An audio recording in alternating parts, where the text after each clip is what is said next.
Hoy, el día de hoy, nos encontramos con Aleida Cárdenas. Ella es una querida amiga mía.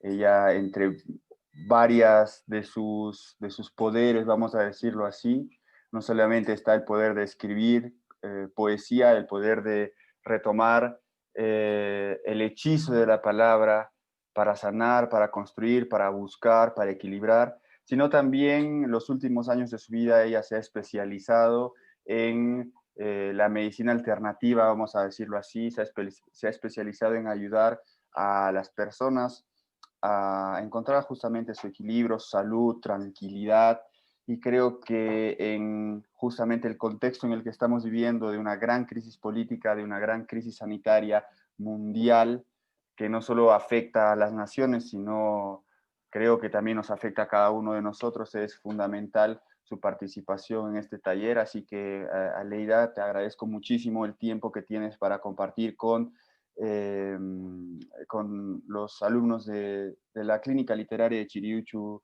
TXT.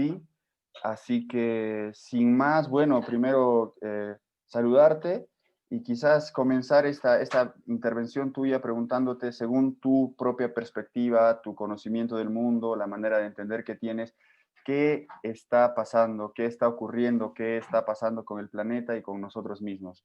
Muchas gracias, Ale, por permitirnos escucharte. Jorgito, buenos días a todos los que estén escuchando y vayan a escuchar esta grabación. Comienzo con la intención de agradecer el estar en este espacio. Te agradezco muchísimo a ti por haberme convocado y también agradezco a todo el universo que nos ha hecho confluir en este momento y en este lugar para poder compartir todo lo poquito que hayamos ido caminando. Es un placer para mí estar ahora aquí y formar parte de este hermoso proyecto de la clínica de Chiriuchu TXT. Realmente me parece muy importante que en tiempos como estos fortalezcamos nuestras capacidades de expresión, de compartir, de reinventarnos, de cuestionarnos, ¿no? Que creo que es algo que son puntos elementales en la situación que estamos viviendo en este momento a nivel mundial, ¿no? Yo lo que veo, porque puedo hablar desde mi experiencia personal y desde lo que me rodea, siento que todo este proceso, desde la pandemia hasta los procesos políticos y sociales que estamos viviendo, no solamente en el Perú, sino con gran fuerza en Latinoamérica y en realidad en todo el mundo, tiene que ver con el quiebre de viejos esquemas y patrones de pensamiento, ¿no? Eh, Esquemas y patrones de pensamiento relacionados con la política, ¿no? Con cómo somos gobernados, por quién somos gobernados y de qué manera nosotros ejercemos nuestro derecho de ciudadanía y también con otro tipo de elementos importantes de nuestra vivencia, como es la misma soberanía alimentaria, las prácticas de salud, el retomar prácticas de salud ancestrales, se están cuestionando y se están poniendo en la mesa por fin cuestiones de género que hasta hace 10 o 20 años nada más eran aún completamente intocables, ¿no? Asimismo, estamos volviendo a cuestionar la educación, ¿no? Realmente cuáles son sus propósitos y qué es lo que consideramos educación. Creo que estamos saliendo de los esquemas de solo la educación formal, ¿no? Para entender el aprendizaje y la educación como una serie de procesos vinculados con el día a día, ¿no? Y en todos estos aspectos creo que hay una noción que se está replanteando, que se está resignificando, que sería qué es el desarrollo, ¿no? ¿Qué es el progreso realmente, ¿no? Porque quizás hasta hace muy poco el progreso y el desarrollo estaban muy vinculados con Occidente, ¿no? Con lo que significaba la tecnología desde Occidente, la educación de Occidente, el mundo y la conciencia escrituraria, ¿no? Como que el aprendizaje solo viene del libro, solo viene de la cátedra, de la universidad, tal cual, ¿no? Pero en tiempos como estos, en los cuales nos hemos dado cuenta de que en una situación de peligro mundial, lo que realmente valoramos y apreciamos y necesitamos es alimento, buena medicina de la tierra, familia y un buen sostén con nuestra tribu, ¿no? y eso tiene que ver también con la gestión de nuestras emociones propias y con la gestión comunitaria de las relaciones que se van vinculando, ¿no? Con comunidad me refiero a la comunidad en la que nosotros nos desempeñemos, ¿no? O sea, el grupo de personas con las cuales nosotros nos relacionemos. Nuestra pareja, hijos, amigos, familia, colegas, etcétera. Ese es nuestro AYU, esa es nuestra comunidad. Y yo siento que todos estos procesos, esta metamorfosis, es algo que ya han estado anunciando muchos de nuestros ancestros, ¿no? Desde el mundo andino podemos entenderlo como el Pachacuti, ¿no? Como un ciclo temporal e histórico que tiene un inicio y que tiene un fin, como todo en la naturaleza. Entonces, tanto para el mundo andino como para muchas otras culturas ancestrales, no hay un miedo o no hay ese, digamos, terror a algo que muere o a algo que está transformándose. Porque si hay algo que te enseña la naturaleza es que todos son ciclos y que la naturaleza incluso en sus momentos más áridos, ¿no? En los momentos en los que las plantas, las hojas, los árboles están secos, están marchitos, eso no significa una muerte continua, ¿no? No es un estado definitivo.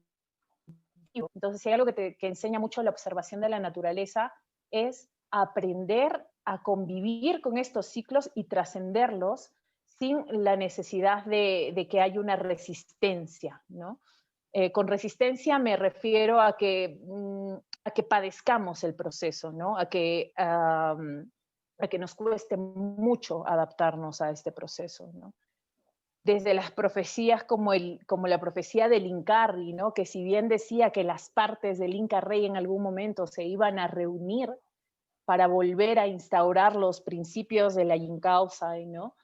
Quizás no sean las partes literales de un cuerpo mutilado las que se vuelvan a reunir, sino justamente las voces de los pueblos originarios, los pueblos indígenas, que actualmente para mí significan la mayor resistencia espiritual e ideológica y también de conocimientos prácticos para la vida. Entonces, para mí este es el mayor tesoro que tenemos y siento que lo es también para muchos jóvenes y para muchas personas en el mundo que están comenzando a mirar de nuevo con amor, con orgullo, a mirar con apertura sus raíces, ¿no? Tú y yo somos contemporáneos y sabemos muy bien que todavía hemos vivido nuestra niñez, adolescencia en una sociedad en la cual todavía hablar quechua, escuchar música andina o digamos, o reivindicar este tipo de principios andinos todavía era cierto motivo o de burla o de discriminación, ¿no? Y con el paso de los años yo veo que más bien esto está cambiando, ¿no? Que al menos existe la intención de voltear a mirar esas manifestaciones que hasta hace algún tiempo no, nos daban cierta vergüenza, cierto rechazo, y con toda razón, ¿no? Porque ser indígena, porque hablar quechua o porque hablar otro idioma originario, porque practicar rituales o practicar eh, tradiciones relacionadas con la salud y la medicina que no estén vinculadas directamente con la ciencia, con lo permitido, con lo blanco, con lo occidental, todo esto era motivo para sufrir algún tipo de discriminación, ¿cierto? Entonces, yo creo que estamos viviendo un tiempo trascendental. Siento que no hay que temerle al cambio, que hay que abrazar el cambio, que adaptarnos al invierno, así como nos adaptamos con tanto placer a la primavera, es muy importante. Es importante entender los ciclos, es importante permitirnos cambiar, es importante permitirnos ahondar en nuestros sentires y sobre todo es muy importante permitirnos mirar más allá de lo evidente y dejar esta noción que tenemos muchos, las sociedades, el humano en general, esta tendencia al antropocentrismo, ¿no? Al hombre como el centro del mundo, el hombre como el centro de su ecosistema, el hombre como el centro de su sociedad, cuando en realidad justamente el acercamiento a la Pachamama con todo lo que implica, el acercamiento a las plantas, el acercamiento a las plantas maestras, el acercamiento a lo ritual, justamente nos enseña que en realidad somos y coexistimos con muchos otros seres de la naturaleza, ¿no? somos y coexistimos con las plantas, con los animales, con las fuerzas de la naturaleza. Y al nosotros salir de ese lugar preferencial, céntrico de nuestro propio universo, comenzamos, comenzamos a concebir todo en una circularidad, ¿no? En un tejido, como un tejido en el cual todo se interrelaciona y es interdependiente con todo lo demás. Así creo que retomamos una humildad que es necesario retomar para entender que a veces las plantas con su simplicidad, con su silencio, con su aparente inamovilidad, tienen muchos regalos y mensajes para nosotros, ¿no? Entonces, bueno, en resumen eso, ¿no? Siento este tiempo como un tiempo de transición, de gran cambio, pero justamente por eso, o sea, por este estado de entropía, digamos, de caos, es que deberíamos tener esperanza de que ya está llegando el nuevo tiempo, ¿no? De que está comenzando un nuevo ciclo en el cual tenemos la capacidad de reinventarlo todo y regalarnos nuevamente esa esperanza de que realmente podemos reconstruir, reinventar y resignificar todo lo que implica para nosotros la vida, el arte, la poesía, el activismo político, ¿no? Y la sabiduría ancestral. Eh, Ale, me parece interesantísimo lo que dices. Quisiera preguntarte algo en realidad. Considero que frente a estos episodios de transformación en los que realmente son tan bruscos, si justamente como lo decía, si uno no está en comunión con la naturaleza, de repente con los conocimientos tradicionales, con los propios mitos como el Incarri o el Pachacuti, que ya tú y yo lo sabemos, nos venían advirtiendo esto hace bastantes años. Entonces, de repente, eh, apoyándonos en estos mitos, podemos estar un poco más tranquilos. Sin embargo, es casi inevitable no sentir un profundo miedo por esta cosa nueva, por estos cambios. Yo quería preguntarte, tú con tu experiencia de persona que guía a otras personas hacia su sanación, a su equilibrio, ¿qué es más o menos lo que a nivel personal ha estado afectando a las personas que al menos tú has podido ayudar? Y también qué, digamos, qué plantas, ya que estamos hablando justamente sobre plantas de los dioses, podrían o has usado tú para calmar el dolor de estas personas. ¿Qué nos ha estado pasando y cómo has estado ayudando tú misma a sanarte tú y a sanar a las otras personas? Bueno, gracias por la pregunta. En primer lugar, si hay algo que he sentido desde el habitar mi propio cuerpo hasta lo que me toca ver alrededor, que siempre es un espejo, todo lo que nos rodea, las personas, las experiencias, son precisamente los reflejos que nosotros necesitamos ver, las experiencias que necesitamos vivir. Em, de acuerdo a lo que observo, a lo que siento, yo principalmente he notado una gran ansiedad en mí y en muchas personas con las cuales he tenido el honor, el servicio de poder acompañar, ¿no? Una ansiedad justamente ante algo que está cambiando, ante algo que está muriendo, que se está transformando y es inevitable, ¿no? Y es también completamente natural. ¿Qué Es se siente, completamente Ale? natural. Perdón, Ujú, disculpa, antes de cortarte, ¿qué se ujú. siente más o menos cuando uno tiene ansiedad? ¿Cuáles son los síntomas? ¿Cómo reconoce uno que tiene ansiedad? Bueno, la ansiedad, como bien sabemos ambos, yo diría que es un estado en el cual uno no se encuentra en calma, en un estado en el que el cuerpo mismo se encuentra, no quiero decir insatisfecho, pero se encuentra incómodo. Es un estado de incomodidad. ¿Ok? Es un estado de incomodidad en el cual lo que antes nos daba calma, lo que antes nos daba alegría o placer, no necesariamente ya lo hace, ¿no? Es un estado que es muy parecido al de las... Me encanta esto de hacer analogías con las cosas de la naturaleza, con los elementos de la naturaleza, porque es lo que tengo más cercano, ¿no? Entonces yo me ponía a pensar tanto en los capullos de las mariposas, que en el momento previo a que la mariposa salga como mariposa de su capullo, experimenta un momento de detenimiento, de oscuridad, de inmovilidad, ¿no? Que seguramente no es nada cómodo, ¿no? Entonces, yo considero que esta ansiedad es un síntoma natural de una transformación. Entonces, esta ansiedad se puede vivir de varias maneras, ¿no? Desde falta de apetito, problemas con el sueño, incapacidad de expresar lo que realmente sentimos, porque realmente no podemos convertir en palabras a veces las sensaciones que habitan nuestro cuerpo. Se convierte se puede manifestar también la ansiedad como un proceso en el cual cuestionamos nuestras relaciones, quizás ya no podemos comunicarnos de la misma manera con quienes antes eran nuestro círculo más cercano. Se representa también como a veces una crisis de comenzar a cuestionar si la carrera o la forma de vida que hemos elegido es realmente la que es más acorde a nosotros, ¿no? Entonces, entropía, ¿no? Diría yo, caos, eh, transformación y quiebre de las estructuras, sean cuales sean, estructuras familiares, estructuras de pensamiento, ¿no? Estructuras emocionales. La ansiedad se puede manifestar de muchas de estas formas, ¿no? Hasta la relación que tenemos con la comida, la relación que tenemos con nuestro propio cuerpo, ¿no? Por Dime, eso, sí, perdón, uh-huh, continúa. yo diría que en realidad el restablecimiento de este equilibrio tiene mucho que ver primero con escuchar al cuerpo, ¿no? Con escuchar al cuerpo y permitirle al cuerpo expresar lo que tenga que expresar, ¿no? Para esto nosotros tenemos muchas herramientas que son muy útiles, ¿no? La poesía es una de las herramientas más maravillosas, ¿no?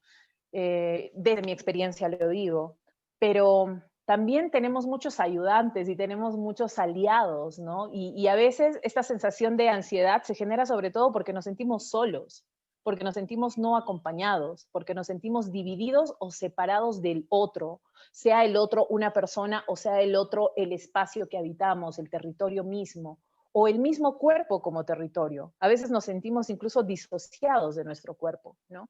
Entonces, uh, en el proceso de restablecer este equilibrio, lo primero es justamente el caos, porque cuando uno está cómodo en su caos, pues no se pregunta, no se cuestiona, no hay ansiedad, uno está cómodo.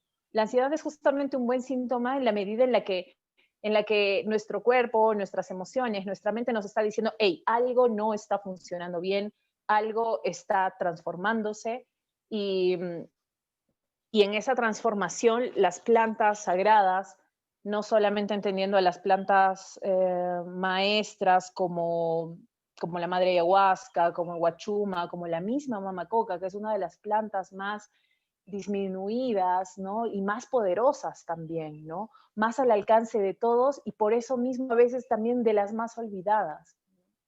No solamente me refiero a estas plantas que tienen poderes que nos permiten llegar a niveles de conciencia más altos o más amplios, en todo caso, sino me refiero a todas las plantas que nos acompañan, desde las más sencillas como la manzanilla, ¿no? Hasta los alimentos, ¿no? Porque cuando resignificamos nuestra relación con estas plantas y las consideramos seres vivos que están aquí para servirnos, para criarnos y que son criados por nosotros, cuando simplemente resignificamos la concepción de que cada bocado de alimento, cada planta que estamos incorporando a nuestro cuerpo, son energías que están trabajando entre nosotros. Pero para esto primero uno tiene que tener seguramente la apertura y la humildad como para creérsela, ¿no? Como para realmente entrar en una mentalidad o entrar en un nivel de conciencia en el cual tú sabes o uno sabe y uno acepta que hay fuerzas más grandes e invisibles operando y trabajando en todo momento, ¿no? Y es aquí donde las plantas sagradas para mí entran y comienzan a abrir puertas, ¿no? A ampliar horizontes, a demostrarnos que nuestra existencia no es solo lo visible, ¿no? Yo he comenzado a trabajar con las plantas sagradas. Mi primera experiencia ha sido con Huachuma, con San Pedro, a los 19 años, y desde entonces hasta ahora, que tengo 33, periódicamente he seguido trabajando con ellas, conectando no solamente con el San Pedro, también con la madre ayahuasca, que es con la que más he trabajado en los últimos años, con la mamahuilca, que es otra semilla muy, muy importante y muy olvidada también, que fue una de las primeras plantas maestras que fueron completamente erradicadas y satanizadas durante el periodo de la colonización, ¿no?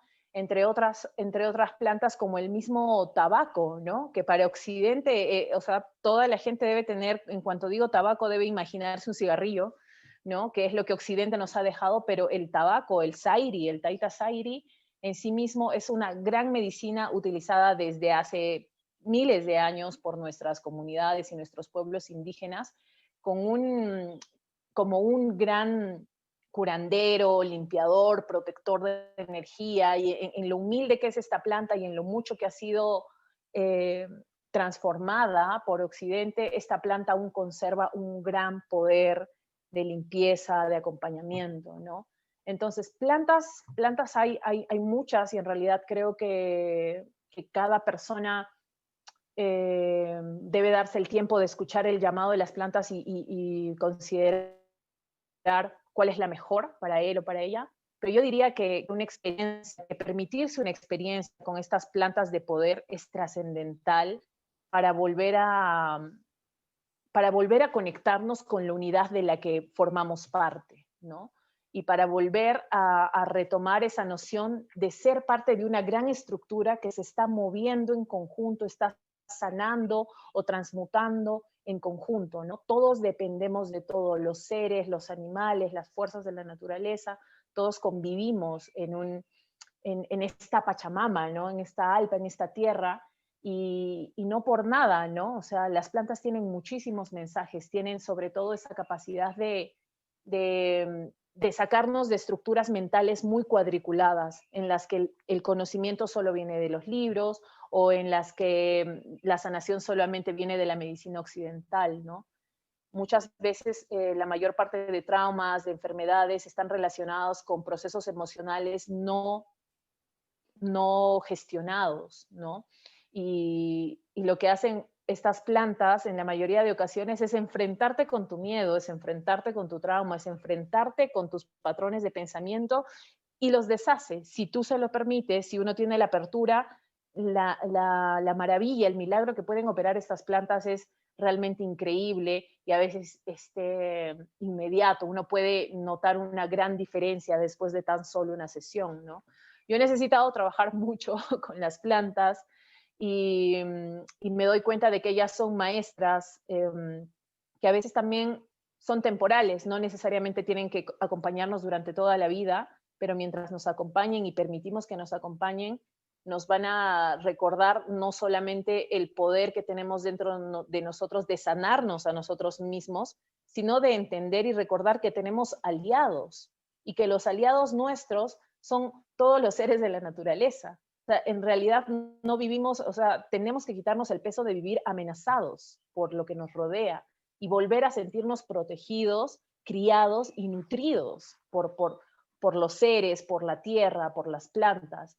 En realidad es esta sola noción de volver a recuperar la confianza en la vida y quitarnos ese miedo y esa sensación constante de amenaza que nos ha traído el capitalismo, las grandes ciudades, estas nociones inhumanas de desarrollo y de progreso que nos hacen competir todo el tiempo, que nos hacen estar insatisfechos todo el tiempo con lo que somos naturalmente, ¿no? Que nos están pidiendo todo el tiempo ser más bonito, más bonita, más delgado, o más gordo, o más fuerte, o con más dinero, o con más títulos. O sea, vivimos llenos de esas ansiedades justamente porque la sociedad nos las ha sembrado.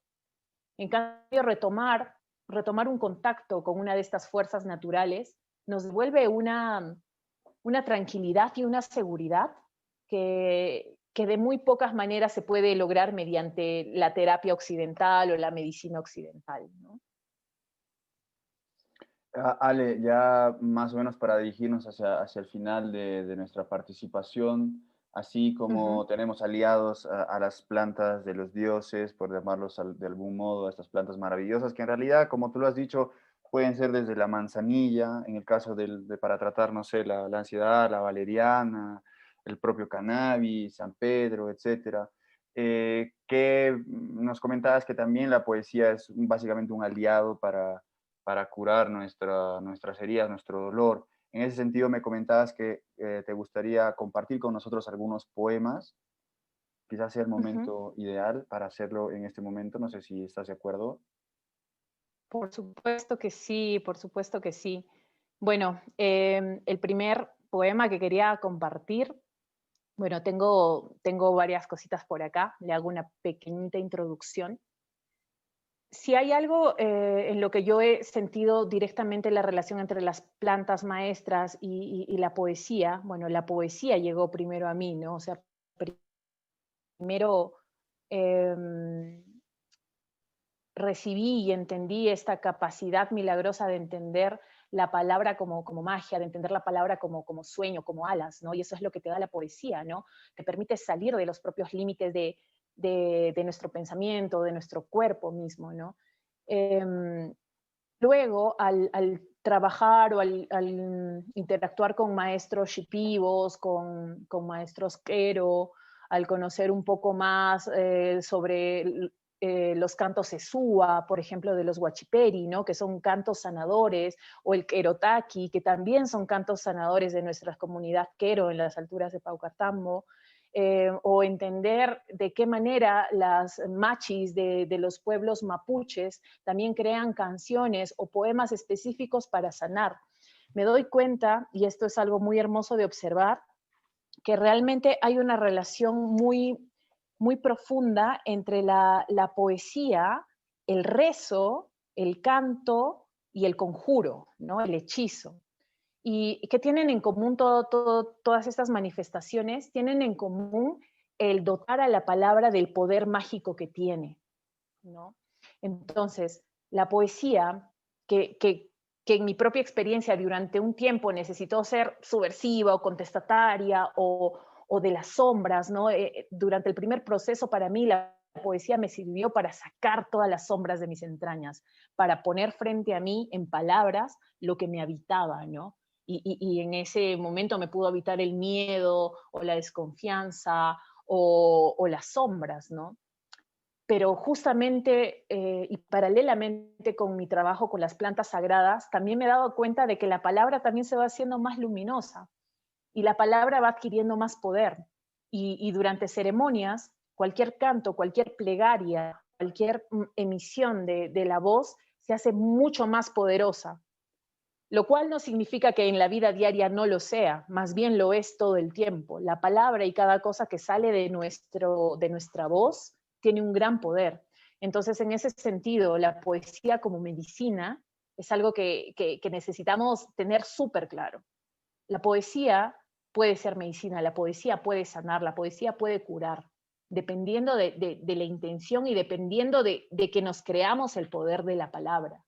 Recordemos que somos los únicos seres en la naturaleza que tienen esta capacidad de hablar, y de hablar no solo de nosotros, sino de hablar y de cantar las maravillas de la naturaleza también, ¿no? Entonces, en ese sentido, mi invitación es a crear magia, a crear conjuro con nuestras palabras, a crear medicina con la poesía.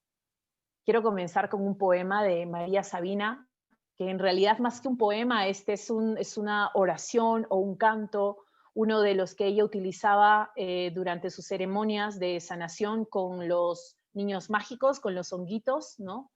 Psilocibina. Y bueno, ella cuenta en sus memorias que, bueno, en las diferentes entrevistas que le han hecho, que cada canción, o sea, que dependiendo de cada persona, de cada paciente, ella creaba una canción en determinado momento, ¿no?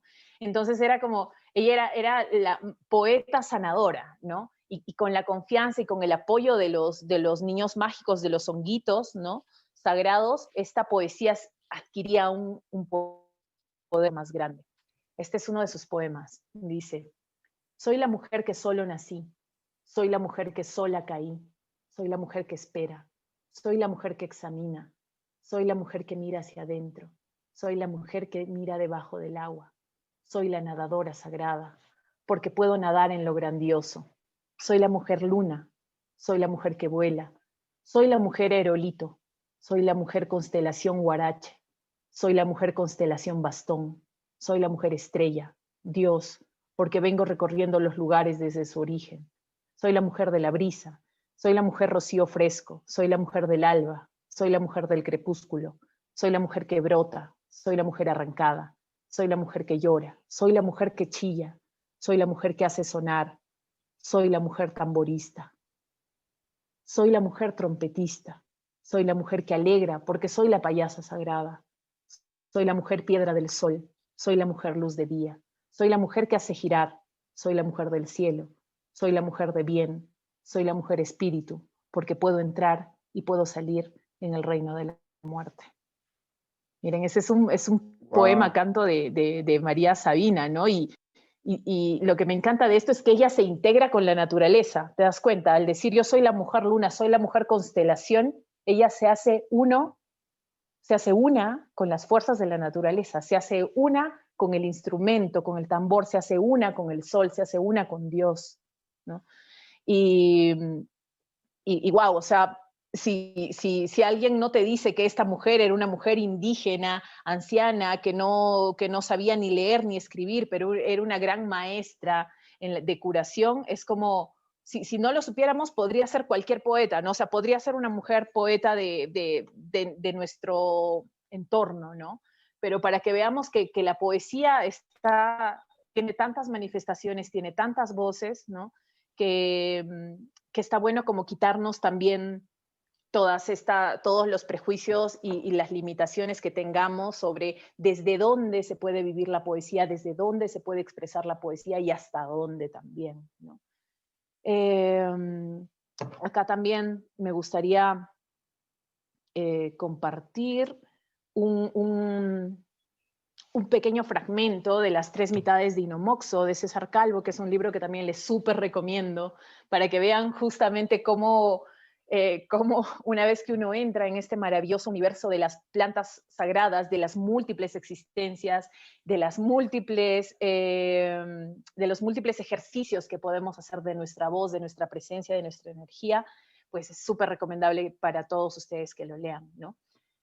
Y dice, si me encuentro con una raíz, con una flor o liana que el maestro Shimu no alcanzó a mostrarme en las visiones, yo puedo escuchar esa raíz, a ese arbusto, a esa flor, a esa liana, y así determino cuál es su ánima, qué soledad la rige o compañía, cómo fue que nació, para qué sirve, qué clase de dolencias desmemoria, con qué males engorda, y ya sé con qué dietas, con qué ícaros se aumentan o desvanecen las fuerzas. Y qué hermoso, ¿no? Porque ya no es el humano mirando a la planta como ser superior a un ser inferior, es el humano mirando frente a frente y en circularidad y horizontalidad a las plantas, a las lianas, sabiendo que ellas mismas albergan sus propias luces y sombras, sus propias magias y sus propias medicinas, ¿no? Entonces, mi pedido, mi canto, mi rezo del día de hoy es abrámonos a vivir el milagro, abrámonos a vivir la maravilla y a observar la naturaleza, a conectar con estas plantas. Y ¿sabes cuál es el mejor consejo y el más simple que les puedo decir a todos? Mira qué plantas tienes a tu alrededor. En tu jardín, en tu casa, en el lugar más cercano donde crezcan plantas. Hay manzanilla, hay diente de león, hay romero, no por nada uno habita el lugar que habita. Y a veces las plantas maestras que están más cerca de ti son justamente las que tú tienes que encontrar o las que uno tiene que encontrar. Y para todos los que quieran o se aventuren a compartir un proceso mucho más ritual con plantas maestras tipo ayahuasca, guachuma, honguitos, huilca, mamacoca, pues no tengan miedo, no tengan reparo, desháganse de todos los prejuicios y preconceptos que hagan y ábranse a recibir un nuevo lenguaje, ¿no? Un nuevo código. Volvamos a la unidad, dejemos de sentirnos solos, dejemos de lamentarnos cuando nos estamos transformando, cuando sentimos que morimos. Porque incluso en vida se puede morir muchas veces, pero lo hermoso de la naturaleza es que el ciclo no es vida, muerte, no termina la muerte, porque la muerte siempre está engendrando o siempre está incubando nueva vida. Así que el ciclo es siempre vida, muerte, vida, vida, muerte, vida. Eso. Muchas gracias, Alex. Creo que tus palabras, así como bien lo decíamos, que tienen poder, son un hechizo, son un conjuro. Creo que nos has ayudado a entender que la poesía no solo va en el sentido, digamos, del genio poético que expresa con belleza sus ideas, sino también en cada cultura tiene una significación diferente y en ese sentido es una alegría entender y saber que justo como tú has comunicado, ¿no? En la cultura huachipé y en la propia cultura shipibo, la poesía o la palabra o el uso de la palabra puede tener Es otros sagrado, objetivos, ¿no? es sagrado Es y mágico. cura y creo que también podemos utilizar esa noción para nosotros mismos escribir nuestros poemas. Muchas gracias, Ale, Exacto. y bueno, que sigamos encontrando este camino de sanación, de tranquilidad y muchísimas Y gracias que por haber... recuperemos el poder de nuestra voz y de nuestra palabra. Y que sepamos que nuestra palabra es ritual y que reconstruyamos incluso nociones como las del rezar, ¿no? El rezo, el canto, que nos atrevamos a crear nuestro propio rezo. Y me encantaría en algún momento si los alumnos de esta clínica se animan a crear su propio rezo, su propia intención, ¿no? A crear su propio conjuro, a utilizar sus palabras y utilizar su voz para crear magia que los sane a ellos mismos y a todo lo que los rodee. Perfecto, Ale, muchísimas gracias y bueno, también muchas gracias a todos los alumnos que se han quedado hasta el final para escuchar tus palabras y ya nos estaremos viendo en otra oportunidad. Muchas gracias. Muchas gracias, Jorgito. Honrada y bendecida de estar aquí compartiendo con todos ustedes. Muchas gracias. Gracias.